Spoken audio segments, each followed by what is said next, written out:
Olá, bom dia! Estamos iniciando mais um ciclo semanal.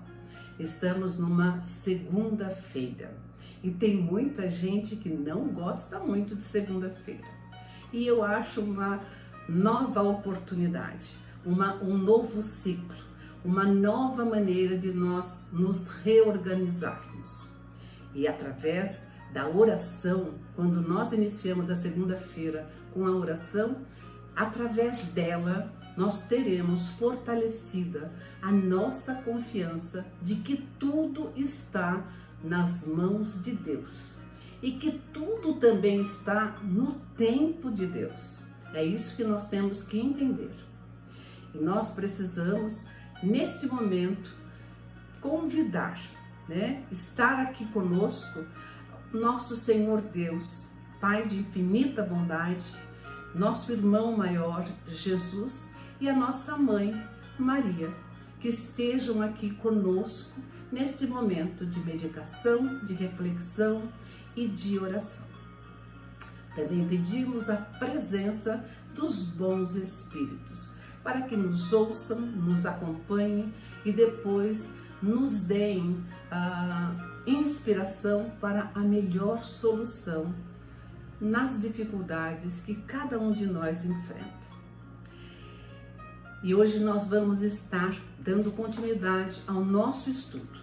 E é muito bom ter você acompanhando esse estudo, porque o estudo do Evangelho de Jesus, segundo o Espiritismo, é uma forma mais didaticamente fácil para nós entendermos, Kardec nos auxilia muito com as informações e com as explicações que ele dá às diversas passagens do Evangelho do Cristo. Nós estamos no capítulo 4. Ninguém poderá ver o reino de Deus se não nascer de novo. Então nós estamos falando da reencarnação. E nós estamos no item 19, que é o subtítulo deste item é que a reencarnação fortalece os laços de família, ao passo que a unicidade da existência os rompe. Então Kardec está nos dizendo aqui que a reencarnação só faz com que os laços familiares sejam aumentados, sejam fortalecidos.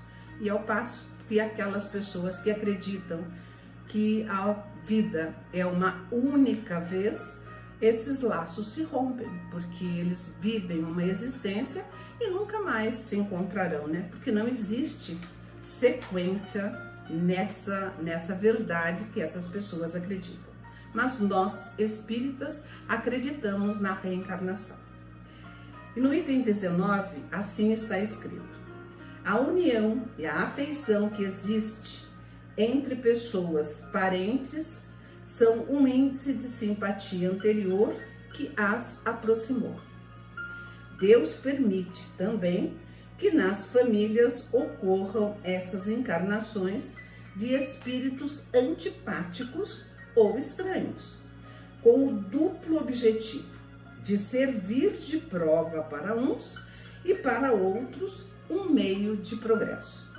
Assim, os maus se melhoram pouco a pouco ao contato com os bons e por efeito dos cuidados que se lhes dispensam. O caráter deles se abranda, seus costumes se apuram e as antipatias se esvaem. É desse modo que se opera a fusão das diferentes categorias de espíritos, como se dá na Terra com as raças e com os povos. Kardec está nos dizendo aqui, no item 19, que em todos os relacionamentos pode existir união e afeto, tá?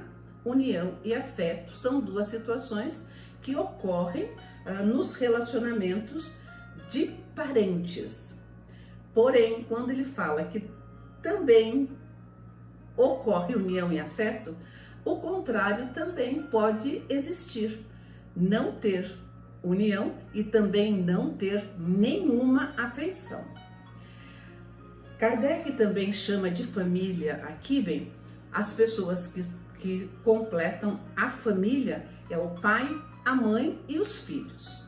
Já parentes se estende para os demais, né? Que seriam os irmãos, os tios, os sobrinhos, os primos, os avós, né? Então, esses são parentes. Família se restringe a pai, mãe e filhos. Então, muitas vezes, você conta mais com um cunhado do que com o seu próprio irmão. Por que isso ocorre, né? Eu tenho mais facilidade de convivência com meu cunhado do que com um irmão. Um de vocês pode estar pensando dessa forma.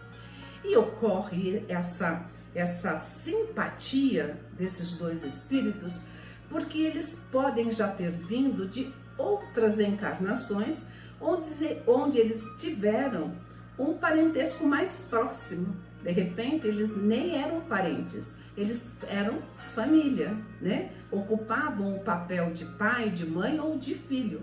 Então, por isso que muitas vezes você se dá muito bem com um cunhado e não tão bem com o irmão, né? Outra pessoa poderia dizer assim, olha, eu sou de uma família grande, enorme, sou de uma família de meia dúzia de pessoas, 8, 10 pessoas, e tenho irmãos que eu tenho uma facilidade maior de convivência, ao passo que com outros nós não temos nenhuma similitude, nenhuma afeição. Então nós temos espíritos que são simpáticos a nós. E quais são esses espíritos simpáticos? Então são aqueles que têm os mesmos interesses, têm os objetivos são comuns, as preferências são iguais, né? Então você é próximo, é mais próximo de uma família muitas vezes que não é a sua, né? Você, de repente, você combina mais com a família de um tio do que com a sua própria família. E Kardec está dizendo que pode existir união, pode existir afeto, como pode também não existir essas duas situações. Os laços de sangue, Kardec também deixa claro aqui, que os laços de sangue não são determinantes para se ter afeição ou simpatia, né? Os irmãos podem até se respeitar, né? Eles devem se respeitar, mas são pessoas com gostos, com desejos totalmente diferentes, né? Mas não é tão simpático de repente como com um outro primo ou com um tio ou do que o próprio irmão. Então, muitas vezes você acaba de conhecer também uma pessoa que para você é um desconhecido, não é nem da sua família e nem parente, né? Mas você acabou de conhecer uma pessoa e você percebe que vocês têm muita coisa em comum, né? Vocês têm os mesmos gostos, você vai com a cara da pessoa, você percebe que a pessoa também vai com a sua cara, e tem outras situações que o gosto é tão diferente que essas pessoas, esses espíritos se repelem, não se suportam, né? Fala assim, eu não fui com a cara de fulano, ou não fui com a cara de ciclano, nosso santo não bateu, né? É um costume que a gente às vezes fala quando nós não encontramos nem simpatia, nem afeição com aquela pessoa que nós acabamos de conhecer. Então, como a simpatia e a antipatia podem ter vindo de outras vidas e que agora realmente você não se lembra, não se recorda, né? Porque nós temos um esquecimento. Então, mas pode ter vindo de outras existências. Então, tem famílias também que são compostas como provas, né? Você já conheceu, por exemplo, alguma família onde tem assim, é uma família totalmente estruturada e eles adotam, né? Que nem nós conhecemos um caso onde tem uma família extremamente estruturada. Eles adotam 2 irmãos gêmeos, né? E uma menina, né? Uma das meninas tem um caráter extremamente bom, enquanto que a outra veio com muitos vícios, inclusive dependência de drogas, né? Então a gente percebe que para essa família estruturada, né? Com esses irmãos, mesmo sendo gêmeos, são espíritos totalmente diferentes. Eles podem ser, inclusive, do tipo um espírito estranho um ao outro, né? E eles vêm por 2 motivos, né? Para servir de prova para algum espírito e para a família, ou para a família toda, né? Bem como prova mesmo. E para o espírito estranho, né, que vem nessa situação, ele serve muitas vezes de progresso, porque ele submete a uma existência complicada. Mas, como Kardec coloca aqui, por efeito dos cuidados que lhes dispensam, os maus se melhoram pouco a pouco. Olha que maravilha! Coloca-se um espírito estranho no seio de uma família boa, para que esse espírito antipático ele consiga se renovar, consiga ter uma existência proveitosa, né? E então, mas todos da família terão um aprendizado, com certeza terão um aprendizado. Então, quando você pega um espírito antipático e num processo terapêutico, o que eu acabei de falar, né? Quando a pessoa está num lar onde as estruturas morais, éticas, educacionais são boas, ele passa por um processo terapêutico e ele vai melhorando, né? Vivendo nessa família boa. As antipatias, inclusive, vai até acabando, como Kardec diz aqui. E um fato até bem interessante é assim: você pode ter 2 irmãos brigando, eles brigam entre si, um fala mal do outro, um retruca o outro, mas se alguém falar mal desse irmão, o outro não gosta, o outro não admite. Diz assim: olha, não fale assim do meu irmão, ou não fale assim da minha mãe, não fale assim do meu pai. Por quê? Esse impulso de defender aquele espírito que, mesmo que lhe for antipático, vai começando a diminuir essa antipatia. E os espíritos vão ficando mais amigos, né? Então, por isso que as famílias vão recebendo espíritos diferentes, como diz aqui, como Kardec conclui o item, né? A fusão das diferentes categorias de espíritos, como se dá na Terra, né? Então, os espíritos são diferentes entre si, mas que um serve para o outro. Um serve de prova e o outro serve para progredir, para se transformar, para se melhorar. Então, por isso, nós temos que ter muito claro na nossa mente, no nosso coração, que a gente nós nunca devemos esquecer que precisamos aprender em todas as situações, dolorosas ou não, que nós estamos passando ou vamos ainda passar. E eu te convido, nesse momento, meu irmão, minha irmã, para que nós façamos a nossa oração.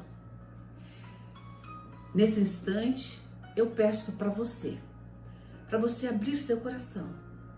Receba a presença de Deus, nosso Pai, receba a presença de Jesus, nosso irmão, e de Maria, nossa mãe. Eles estão chegando no seu coração e eles estão te ouvindo. Os bons espíritos também estão nos assistindo, estão nos escutando, estão conosco para nos auxiliar. Não haverá em nenhum momento uma negação quando você está em oração.